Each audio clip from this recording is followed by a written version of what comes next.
Leaders, real life leaders. Hey guys, welcome to today's episode, and we're so excited to have Frederick Cary with us. And today we are talking all about if you are a medium-sized business, how to take it to the next level and be able to scale your business. And we're also talking about mergers, acquisitions, and so much more. So Frederick, welcome. Thanks for having me. Appreciate it. Good way to start the week.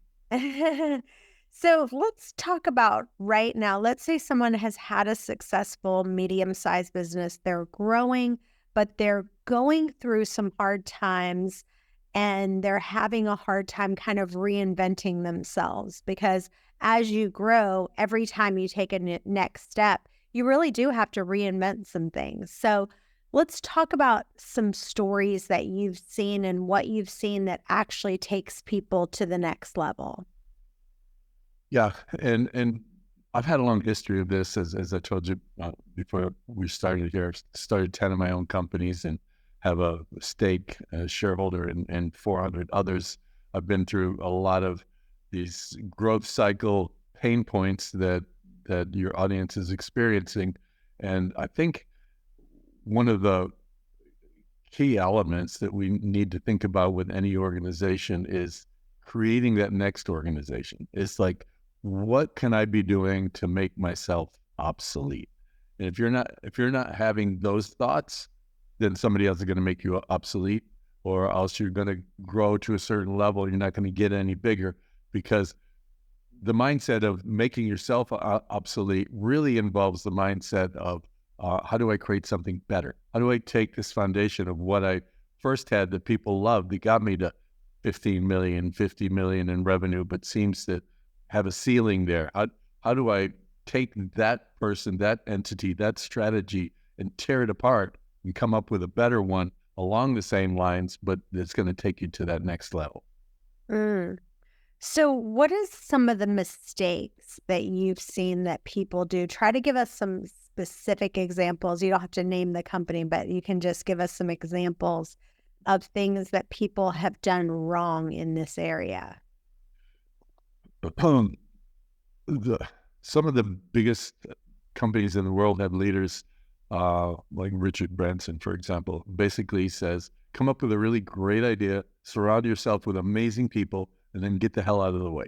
And I think one of the big mistakes that we make, especially if we're the founders of an organization, is we hold on to the reins way too tight, and we don't allow from within this company to grow. So if you did the Richard Branson model and surrounded yourself with really great people, one thing great people have is great ideas. And we tend to shut them down because we have our own path, focus on the business, start moving forward, look at our numbers from last month. How did we get them 10% better? Rather than thinking of a broader entity, a broader picture. Amazon, they have their hierarchy disallows any superior from saying no to a new idea. They have to say yes to new ideas. If they say no, they have to write a brief as to the reasons they say no, at least a 2-page brief as to why the idea is no. Amazon Web Services, one of the most profitable pieces of Amazon, their revenue, I think something like 33% of their revenue comes from Amazon, the store. The rest is coming from these other things. And Amazon Web Services would never have launched if it was the mentality of saying no. They had to say yes, and then they had to figure out why should this be a no, and they couldn't, and so it proceeded, even though it was something that is not part of the core of Amazon at all. That's one big thing. So one of the things that you just said is, hire great people and get out of the way. And I think that is a lot easier to say than actually to do. And because a lot of people are like, I would say my entrepreneur friends, the number one thing that they're saying right now is just hiring great people is getting harder and harder. It's kind of like trying to find a Tic Tac out of Moby Dick. Like it's just impossible, right?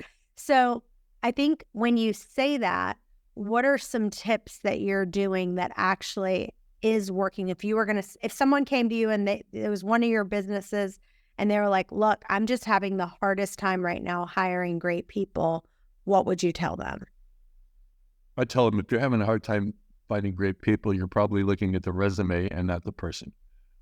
Some of the best companies nowadays will hire somebody that doesn't look as good on paper, that fits perfectly with the brand, the identity, the core value of the organization. So rather than, if you're looking for a chief marketing officer, rather than looking at how many different companies he or she were in before, get them to you for really important roles. Get them to you, sit with them, talk about life, spend a day or two with them and see what makes them tick. If you can find people that are truly motivated and really believe in what you're doing, you're going to end up with a great employee. Stop looking at the facts and start looking at the feelings. So one of the things that I found out about you is that you've actually taken 3 companies public. And that's one of the goals of our company, is that would be our highest goal, is for us in the next 18 months or so for us to go public. Tell us about the companies that you did go public and what would be some of the things that you would advise people for doing it and against. Yeah. And by the way, I've had another 2 companies acquired by public companies, and I have one company, Imagine Communications. It's still private, but does close to $800 million a year in revenue now. So I've been on this path that everybody's going on. The companies that I took public, some of it involves timing. And in fact, if you study equal companies, great leadership, hundreds of millions of dollars in venture capital investments, great revolutionary products. The biggest differentiator, whether some made it or didn't make it, was timing. So on top of everything else, as you think about going public, you can't force it into an environment that is not receptive of what you're doing. For example, one of my companies was a dot-com company. Timing was perfect for dot companies. I mean, you could have meta.com and you could do an IPO just because you had .com at the end of your name. It was a timing issue. Right now, anything that has anything to do with AI is getting funding left and right simply because they claim to do something with AI. So if you're thinking about going public, look at the macro environment first. What's the appetite in the public marketplace, number one. Number two, what is the appetite for what you're doing, and how can you pivot what you're doing? At least they say put lipstick on the pig, but dress it up so that it conforms with the market sentiment. And number three, importantly, have a really great execution plan of what you're going to do with that capital and that market exposure. Because the one thing I can tell you is that once you go public, you're running 2 businesses. You're running your business, and then you're running the public stock business. Absolutely. You're the average shareholder in the U.S., especially the commercial shareholders, institutions. They're looking at this quarter, and you may have a plan. Like Amazon didn't make any money for 13 years, and they managed to raise billions of dollars because they found the type of investor that really wanted to be in the waiting game because they understood the big picture. So if you don't have an ability to impress quarter by quarter, you're going to get really buried pretty quickly in that process unless you align yourself with 1 or 2 big institutional players that are really looking for a longer term solution and return. So what if someone is, let's say, maybe a smaller business, and they're listening to this and they're looking to get venture capital? If someone's looking for that, what would you say? They said, what would be give us 5 steps of what they need to do? Because some people would be like, I don't even know where to start to do that. Well, the good news and where to start to do that is me. I offer a free program. It's a 2-hour workshop. It's at pitch.ideapros.com. You can go on there, and it's live 2-hour session on how to really pitch to venture capital and sophisticated angels. I think the thing that we miss when we want to go raise capital is go to Y Combinator, go to anywhere on the internet. You pull down a template. It's problem, solution, and the milestones that every pitch has that's the same. But what I teach is the ability to tell a story, because we forget investors are people, and the reality is you've got to get them connected to the financial side of it, but you can't do that if you don't get them connected to you first. And so I completely overhauled the pitch of literally everybody that I've ever spoken to that's done a pitch with me, because I really start with a story. A little example, we have people with a company called oliveandcoop.com. They pitched last month for the first time to venture capital. They haven't pitched their mom, dad, friends and family, never pitched, never had a company before in their life. And when they got done with the pitch, a very prominent VC up there said, "This is one of the best pitches I've heard in a long time." And her first line in her pitch was, "Let me tell you about the day that I thought my father died." That was their first line. Does everybody here want to hear the second line? Of course we do, right? But if you start with a line of, "Hey, let me tell you about this new company that I have that's going to compete against Airbnb," that's not so sexy and attractive. In fact, it's kind of overwhelming and scary. So knowing what to say, finding your story, keeping it interesting, I think are the most critical parts to pitching to VCs. But once you have their interest and once you weave your story around your deck, knowing your numbers. Every slide should have some number to it. Growing by this %, revenue grows at this level. You need to understand on page 3 of your pro forma, line 47, cell 8B, or 847, it would be, what is that number? How do they get there? Why are you going to make it happen? It's really, it's a dance between entertainment and education, and you have to play both elements of that, or you're never going to get anywhere. So one of the things that you do is teach people how to make an effective pitch deck. Yeah. And then after that, and I saw on your website that you have different examples that you've given people, like what Airbnb did and what Mint.com did and what LinkedIn did. And so they can look at those and make some of their own. And you talk about basically keeping it simple and, that making it look good. But then where do they go? And do you give them ideas of where they should go to pitch this to people? Talk about that a little bit.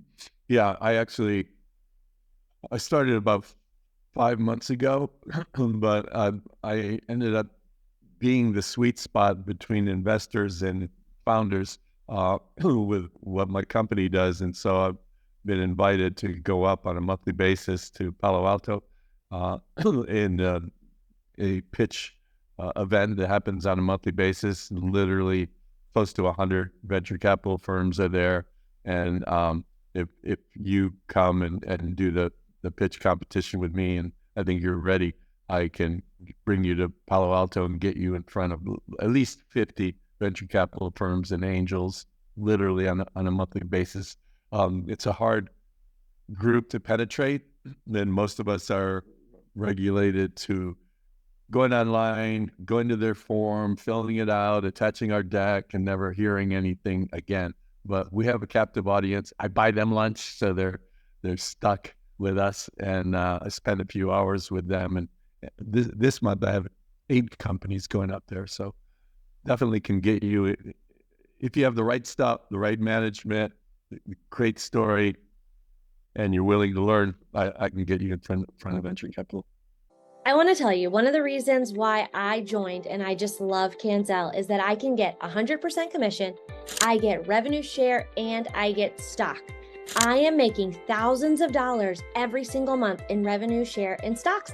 And I now don't have to work nights and weekends on real estate anymore. You know, I've actually never been to a real estate agent's retirement party, and I want to be the first one that people are coming to at a young age. And I want to share with you some of my favorite resources. So if you go to joincanzel.com/free, there's a couple that I want you to download. One is a 20 free lead generating PDF. It's going to help you generate leads for free that you can download, as well as there's one on how to double your business. I don't want you to miss it. Go download it today. joincanzel.com/free. I love that. So let's talk a little bit more about things that I love the idea of what you said. And it's kind of like, you know, I love what you said about this story, because if you think about even shows like Shark Tank or shows like The Voice, or what's the other one? I can't remember. That's not The Voice. That was so big. American Idol, right? So when they start and they have a really compelling story, that's the people that they really kind of hone in on. Don't you agree? Yeah, we're humans. We love stories, and we forget that when we're out raising capital. Nobody wants to. There's a good side and a bad side to that. Nobody wants to hear about your dream to take over the world. It gets scary. But they do want to hear about how you got here. What was the motivation behind where you are today and got you there? What was the inspiration that they got you there? And the interesting stories in that regard are the things that get an audience's attention, whether you're an American Idol host or whether you're a venture capitalist holding a checkbook firmly into their hand. I literally just before this got off the call with a woman who is starting an alcohol brand. And she's looking to pitch. She wants to raise $1 million for this brand. Great idea. And obviously I can't really go into it. But at the end of her pitch to me, she kind of hinted around vague little elements of the pitch that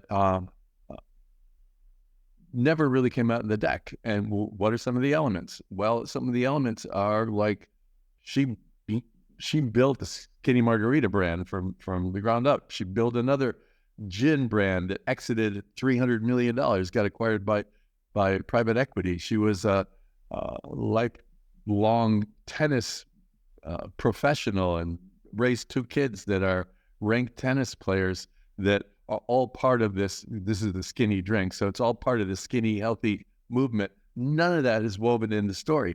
And if her story instead started out with these incredible facts about her and her background before she even started talking, that would have been captivating and encouraging right from the very beginning. So I'm doing a complete revamp of her deck, but that's an example of what we have. We have all these nuggets of information that other people find very, very interesting. And you can't make it all about yourself, but you have to start with a story that gets the phones down, gets people to stop texting and listen to what you have to say. One of the things that you had on your website that I love, that it says insiders change the world, and 5% of founders, they get all the knowledge, the connections, the capital, and then the other 95%, they're destined to fail because they don't have the knowledge, they don't have the connections, they don't have the capital. And you guys at IdeaPros kind of turn those people who are kind of outside from inside. Give us some actual ways that you do that, as practical as you can be. Yeah, connections. That's the connections and the knowledge. Having started 10 different companies, I've made every single mistake that every one of you who are listening or watching are going to make. I've been an entrepreneur for 40 years, and it's a process that is painful, and it's something that when you're approaching entrepreneurship outside of the bandwagon of being that insider, you're destined to make tons of mistakes. And that figure, the 5% figure, it's comes from data. Nowadays, entrepreneurship is the thing that we all praise, and before it was doctors and lawyers and movie stars and athletes. Now it's all about entrepreneurship. But if you look at the underlying data in entrepreneurship, you'll see that literally 94% of the multimillionaires and billionaires who classify themselves as entrepreneurs went to prestigious schools. 60% of them have advanced degrees from those schools. Others are dropouts from those schools, but they all have this really tight-knit infrastructure of support and connectivity that gives them access to capital, to connections, to strategic partners, and really teaches them the way forward. The rest of us, which is basically, there's no good playbook on entrepreneurship, and we fumble through it. I would like for you to share some of the biggest mistakes that you've made in your companies. So try to be as detailed as you can. This is called real life leadership. And so back to what you said, people learn from stories. And so if you can just be as vulnerable as possible and share some of the biggest mistakes that you've made and how you've learned from them. Yeah, I think, and thanks for putting me on the spot. I really appreciate it. I feel like I'm talking to my ex-wife's divorce attorney. Let me say this. One problem I had was with a company called Path One. Path One, our argument and our theses and our engineering development all went along the lines of you can use the internet to backhaul live high definition content from anywhere around the world. And when we're talking about the internet, we're not talking about going out and checking your email. We're talking about backhauling data that requires massive amounts of throughput. We think about live sporting events, for example, to be able to use the internet to get the data from the cameras into your central office where your LA or New York, where your facilities are, and then broadcast it out to the world. Using the internet as the backbone was literally, I would almost get laughed off the stage when I talked about it, because the internet's what's called the best efforts network, and there's no real way to guarantee that data was going to come through the way it's supposed to. But the whole underlying concept of our technology was sending more than one of each individual of millions of packets of data, sending more than one, so our system would at the other end look and see, oh, this is a bad packet, I'll use this one instead, all like this. I couldn't get that concept through. People didn't understand it, didn't appreciate it, didn't want to embrace it, and so therefore it took me a very long time. We got very, very close to going out of business before finally we had a breakthrough. We were able to show it, we were able to demonstrate it live, and we ended up going public. It was one of the companies I took public, but we were days away from going out of business because I couldn't find a way to really show people that this works. The way I ended up showing people that it worked is I found this Russian television station that literally had to leave Russia because they were going to all be executed, and they reset themselves up in New York, and they had no way to get their broadcast into Russia. And we used our technology to make that happen on a live basis. So now we were not only able to go up there and talk about it, but we were also able to show a dramatic story of a real situation that happened. And that's what really turned things around for us. And all that first HD live sporting events that you saw around the world, that all happened with our technology. Wow, I love that. Well, your company sounds absolutely amazing. Tell listeners where they can find you and where they can follow you. So IdeaPros.com, the very first thing you can do on IdeaPros is sign up as an insider. It's free membership.